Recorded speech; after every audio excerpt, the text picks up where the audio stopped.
Well, here we are on another lonely Tuesday night. Could be worse.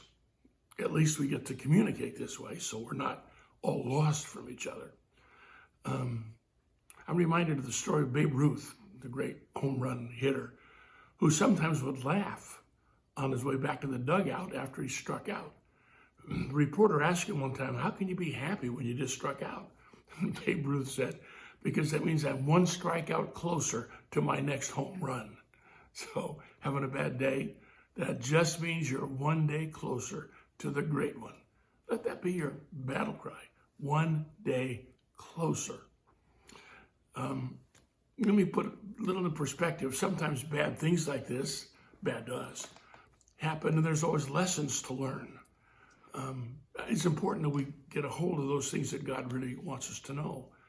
Dana was a friend of ours when I was teaching at George Fox University. Went to the same church.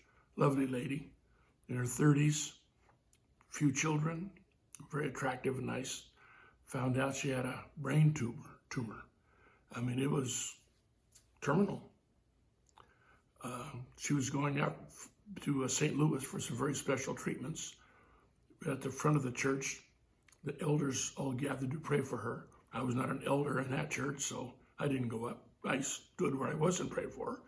And as she walked back up the aisle, she was coming back past me. So I stepped out into the aisle to stop her. I just wanted to know that I loved her, cared about her, and I was praying for her.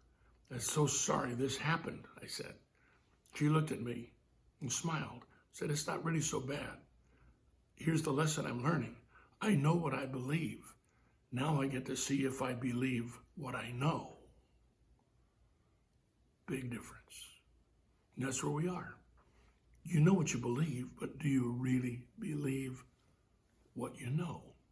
I see all these memes coming up on Facebook, faith over fear. And that sounds so wonderful, but really, unless you get into it, it's like a wall hanging on your grandmother's house.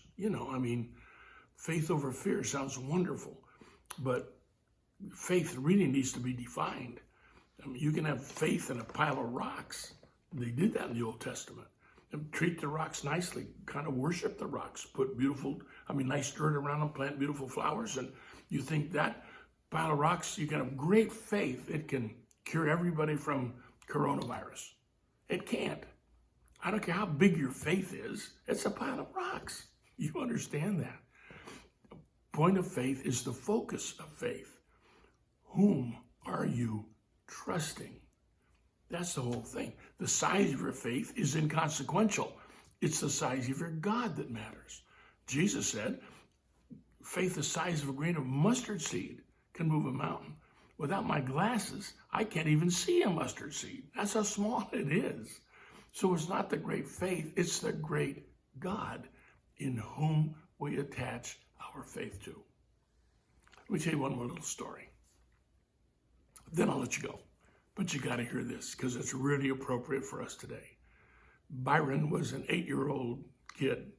At his first piano recital, he walked on the stage, sat down at the bench, looked out, all these people. He said, "I was really scared. And then I saw my dad smiling at me, waving his hand. Nobody else was doing that. And I wasn't scared anymore."